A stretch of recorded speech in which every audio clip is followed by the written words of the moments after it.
The main reasons are usually, historically, and they usually follow these kinds of patterns, are that we have a capitalistic economy that runs primarily about 70% or so on services and consumerism, and about 30% on hard capital goods, longer term projects, things of that nature.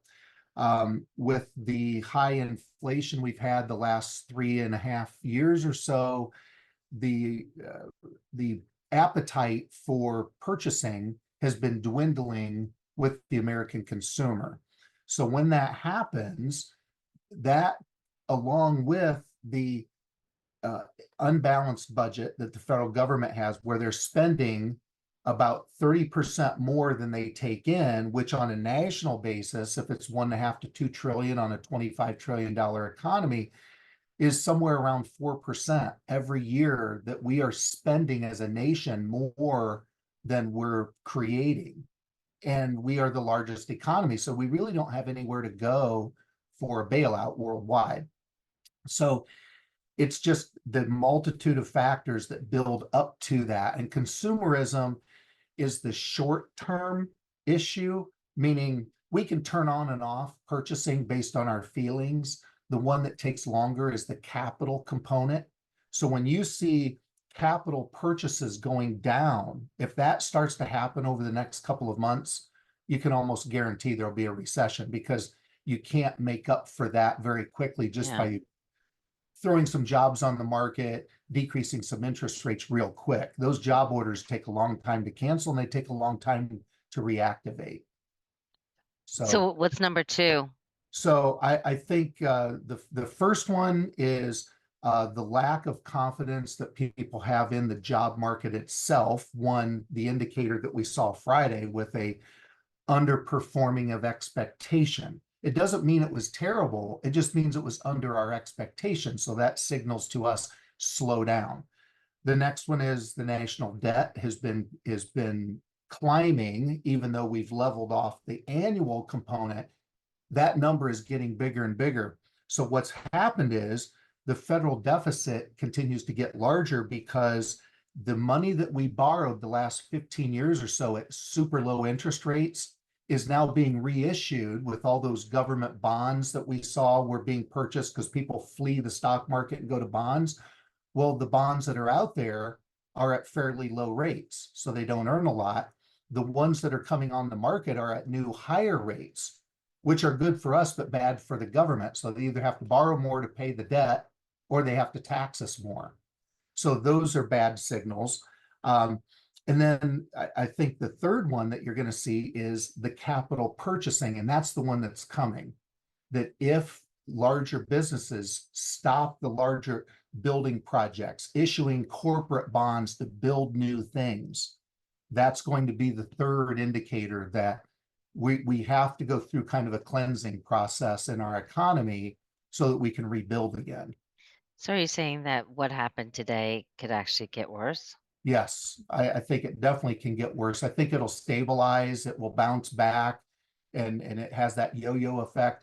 But when you see capital orders for large equipment, large projects, and so forth, if those start to slow down in the next 4 weeks, 6 weeks, if you see that, then you know corporates are also buying into this all over the board, not just tech stocks, not just the light service industry, but now it's hitting the big things where people go to plants and work. Those are harder to lay off, and they're harder to bring back. Can you explain to the layman person then, like, when they say, oh, but the Nikkei has had its worst in 30 plus years. Right. How does that correlate to I, us here? the world economy, because so many of our goods and services are attached to one another, and I'm speaking country to country or nation to nation at this point, we are so tied together that no one gets a free lunch. We are connected to the Nikkei. So we have businesses in Japan. Japan has businesses here. We have it connected to China. We have it connected to Western Europe. So when those large economies have hiccups and they have their consumers have issues, we're going to have them too. It may not be as big, like Nikkei took a bigger hit than we have, but that's only 1 or 2 days, or let's say the last 3 weeks since the downturn kind of started when we had a Dow of 41, we're in the 38s. Those things are going to happen. That's about 10%. So that's not devastating, but Japan, Hong Kong, China, and Western Europe, the euro, all of those economies are very tied into us. So if we get if the Nikkei gets a cold, we're going to at least sneeze. Stay diversified. Some people will, they think they have the best formula out there and it works for several years. Their formula works fine, but you can just listen to Warren Buffett, who's in his 90s. He's the third wealthiest man in the world, worth over $100 billion. And he will tell you that the best thing you can do, if you're not a super savvy investor, put your money in an S&P 500. Those are mostly going to be American or American-ish stocks. Put in an S&P 500 in an index. So you keep your fees low. You're going to get very good earnings rates overall, and it's going to automatically change for you. You don't have to keep managing it yourself or pay an advisor to do that for you, which could cost you an extra 1% or 2%, which over a lifetime, time value of money will show you that it'll destroy a lot of your wealth, about 30% of your wealth for every 1% that you take. So being savvy and staying the course. The American economy is a good economy. It doesn't always perform great, though. It's going to have its ups and it's going to have its downs, but if you stay the course, you'll be okay. The people that try to time the market, some will win, many will lose. And if you're not in it every day, even if you are, you're still going to lose. It's just how much. So just stay with it and keep enough reserve. It's just like personal budgeting. Keep enough reserve in cash and or equivalents, money markets and so forth, that you can live 3 to 6 months and not make major changes. The people that get short are the ones that are, say, near retirement and they overreact. If you're going to retire, you're probably going to retire for 20 or 25 years. That's not a short-term investment. That's still long-term. So don't change your strategy. Just spend some time with your strategy and make sure you understand it and you're comfortable with it, but realize that in order to get the gains that you want, you have to take some of these losses at the same time. So take the opportunity to restructure your portfolio. So in other words, you're basically saying, don't reenact the scene from Trading Places with Eddie Murphy and Dan Aykroyd, where he's saying, buy, sell. Like, don't do Exactly. any of that right now. It's so funny you bring that up because I use that in investment and personal finance courses we teach. I show them that 6 minute and I show them what happens. I'm like, see what happens with overexuberance? I don't have my hands on it, but there's a chart out there that shows the American economy for the last 80 years since World War II. Actual earnings is what will dictate long-term growth in our stock market. So don't forget that. It's actual earnings. So when companies cut jobs, that's actually a good thing because it allows them to keep their profitability up.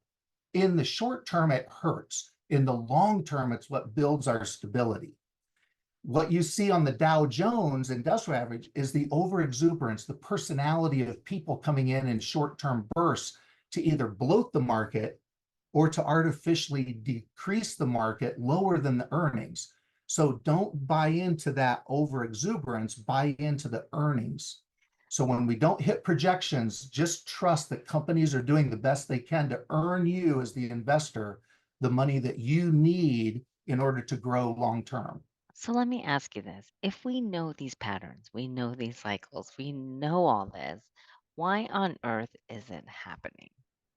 It's because we have people in charge, and I'll say it's mostly the government that tries to spur the economy at the wrong time instead of letting the economy work itself out. People buy food and household goods and cars when they need them. But when we throw in a couple of $1 trillion here and $1 trillion there that we don't have, it creates inflation for one. It changes the Fed's view on what they need to do to help to monitor the economy. So it's these undue influences sometimes that gets us in trouble. And I'm not saying the economy is perfect. It's not. but I would trust 335 million people more than I'll trust a few hundred people in Washington or just a few people on Wall Street.